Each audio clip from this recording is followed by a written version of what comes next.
Қайырлы күн. Бүгін осы видеода мен сіздермен өзімнің ең жақсы көретін, ең сүйікті бір техникамен бөліскім келіп отыр.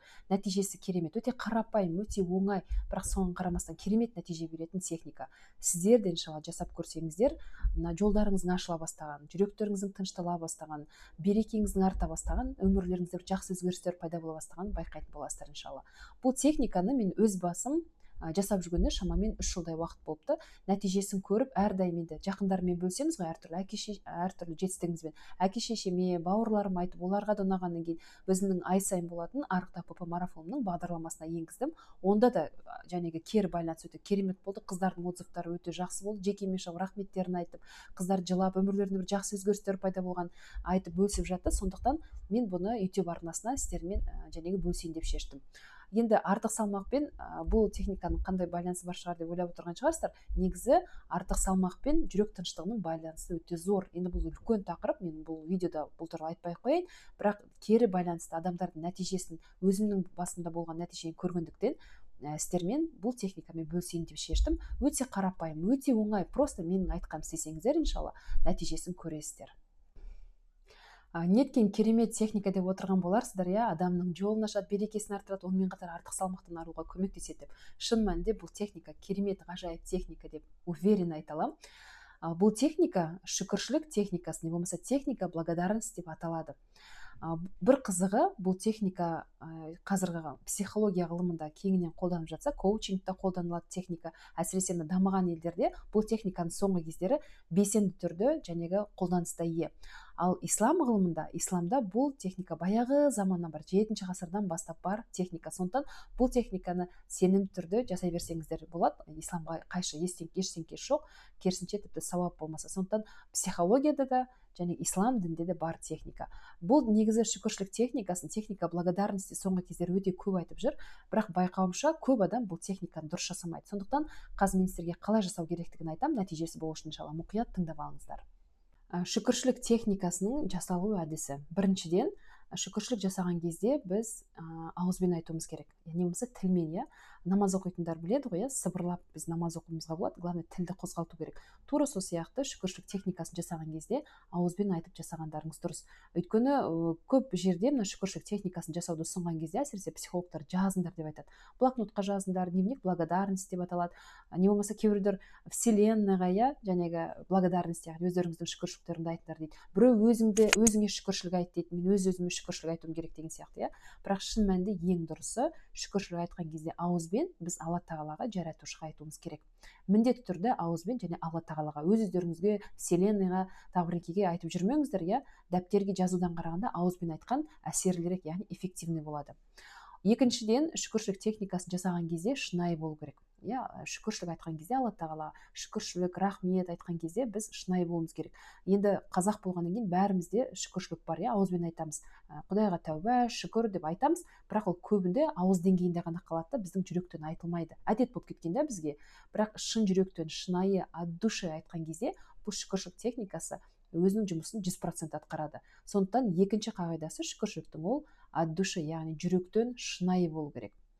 Үшіншіден, шүкіршілік техникасын жасаған кезде өте маңызды нәрсе табандылық, яғни үзбей табанды түрде жасау керек.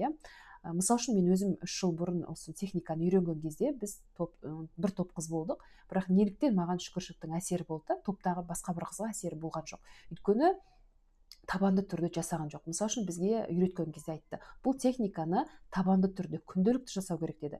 Біреу оны бірде жасайды, бірде жасамайды, есіне түскенде жасайды деген сияқты. Онда нәтижеде сол жасағанына қарай әлсіздеу болады.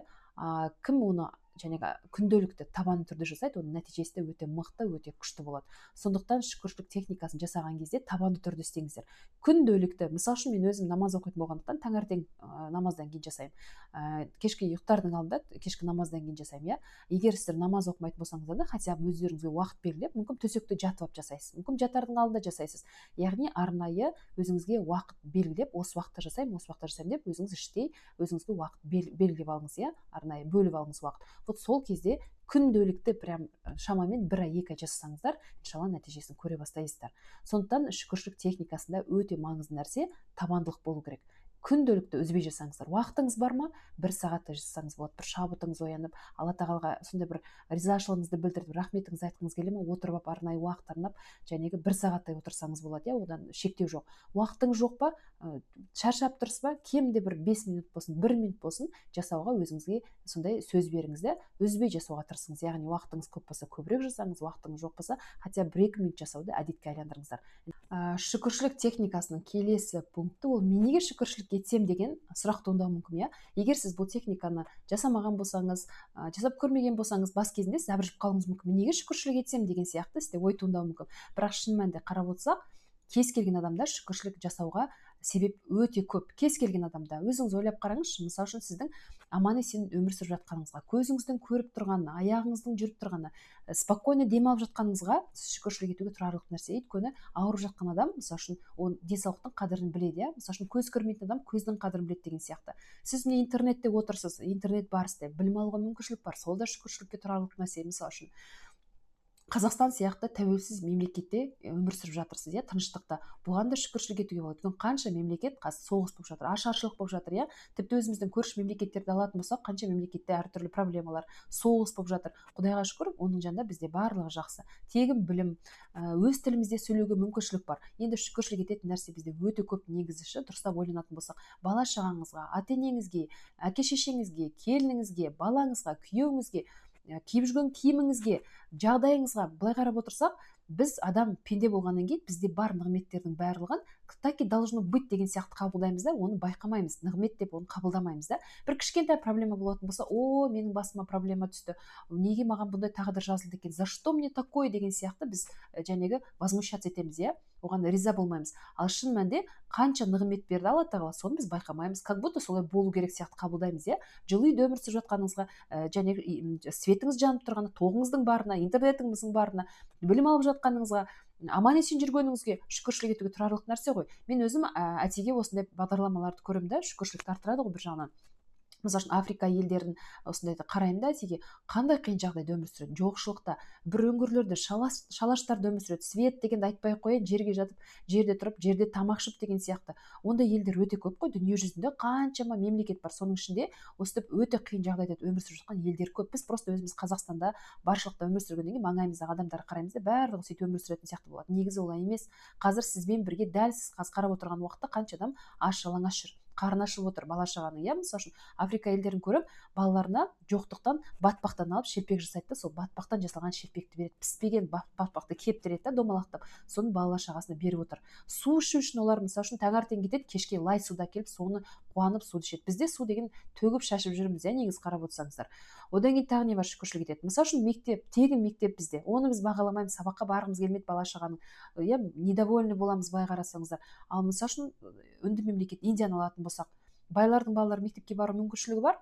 Олардың балалары одан кейін университетке түседі, одан кейін жақсы орында жұмыс жасайды. Ал кедейдің баласы өмір бақи кедей, мысалы үшін ол мектепке бара алмайды, университетке бара алмайды, жақсы жерде жұмыс жаса алмайды, яғни өмір бақи кедей болады да.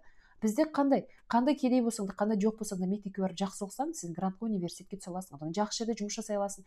Яғни бізде мүмкіншіліктер, нығметтер бізде өте көп. Негізі мен ойлаймын, Африкада да өте иманды адамдар бар. Жоқшылықта отырып Құдайға рахмет айтатын адамдар бар да. Бізде негізі рахмет айтатын нәрсе өте көп. Күн барысында да шүкіршілік айтсаңыздар болады. Айтып өттім ғой, шүкіршілік мен таңертең кешке жасаймын деп. Егер сіз намаз оқымайтын болсаңыз, өзіңіз арнайы уақыт белгілеп, сол уақытта шүкіршілік жасаңыз. Уақытыңыз болса таңертең кешке жасаңыз, уақытыңыз жоқ болса бірлес жасаңыз. Ал егер сіз шүкіршілік техникасын жасап жүрген болсаңыз, сіз дополнительно қосымша түрінде күн барысында жасасаңыз болады. Мысалы үшін дүкенге барып келдіңіз бе, нан алып келдіңіз бе, нанға шүкіршілік айтсаңыз болады. Өйткені нанға жете алмай тұрған қанша адам бар, нанға жете алмай аш отырған қанша адам бар. Балаңыз мектептен келді ме, соған шүкіршілік. Тегі мектепке барып аман есен келгенде, жарайды 5 пен оқымай қойсын, жарайды 3 болсын, тіпті соған шүкіршілік етіңіз. Тағы не бар? Шүкіршілік ететін нәрсе бізде енді өте көп. Қонақ келді ме, үйіңізге бір-екі туысыңыз келді ме, осындай туысыңыз барына шүкіршілік етіңіз, сіз іздеп келіп отырғаны. Дастархан жаюға мүмкіншілігіңіздің барына шүкіршілік етіңіз. Енді шүкіршілік ететін нәрсе өте көп. Негізі кез келген нәрсеге шүкіршілік ету керек. Үйіңізге, машинаңызға, жұмысыңызға, образованиеңізға, біліміңізге, дипломыңызға, ата-енеңізге деген нәрсе.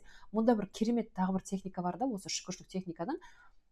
Алла тағала уәде еткенде шүкіршілік етсең арттыра беремін деп, мынандай бір қасиеті бар да. Мысалы үшін сіздерге айта кетейін, енді бізде көбінде келін несі бар ғой, және ситуациясы. Мысалы үшін сіз енеңізді жақтыртпайтын болсаңыз, қыздар, иә, енеңізге шүкіршілік етіңіз алла тағала. Бір жақсы қасиеті бар ғой, мүмкін мінезі жаман шығар, бірақ та мүмкін ол өте жәнегі білмеймін қандай жақсы қасиеті бар, мүмкін шынайы шығар, шыншыл, искренне, честный адамдар болады ғой. Алла тағалаға шүкіршілік етіп көріңізші енеңізге. Осындай маған честный, искренне ене бергеніңе алла тағала шүкір деп, енеңіздің жақсара бастаған, сізге деген қарым қатынасың жақсара бастағанын байқайсыз. Не болмаса күйеуіңіздің мүмкін мінезі ауыр шығар, бірақ оның бір какой-то плюстар болады ғой жаман мінезімен қатар. Мысалы үшін күйеуіңіз мүмкін өте қолынан көп іс келетін сондай пысық, сондай шебер адам шығар. Соған шүкіршілік етіп көріңіздерші, алла тағала осындай маған пысық, шебер күйеу бергеніңе шүкір деп. Күйеуіңіздің сізге деген қатынасының, қарым қатынасының жақсарғаны, оның жақсы плюстарының көбейе бергенін байқайсыздар. Өйткені алла тағала өзі уәде етті ғой, неге шүкіршілік етесің, соны арттырамын деді.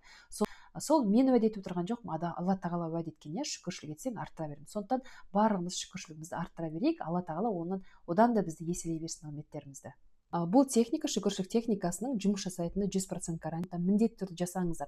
Бұл техника қазір дүние жүзінде жасалып жатқан техникалардың бірі, белсенді түрде қанша адам жасап бұның нәтижесін көріп жатыр. Сізді тек қана қарап, жақсы екен деп өтіп кететін болсаңыз, жасамай, ол қала береді. Сондықтан міндетті түрде көрдіңіз бе, жасап көріңіздер, нәтижесін көріңіздер иншалла. Егер де жасап жүрген болсаңыз, не болмаса енді бастаймын деп отырып ниеттеніп отырған болсаңыз, қазір осы видеоның астына прям неге шүкіршілік етесіз, жаза кетіңіздер, бөлісе кетіңіздер. Осы видео сіздерге ұнаған болса, пайдалы болса, лайк қоя отырыңыздар, және де өздеріңіздің ең жақын адамдарыңызбен бөлісе отырыңыздар осы видеороликпен. Барлықтарыңызға жақсылық тілеймін, аман сау болыңыздар.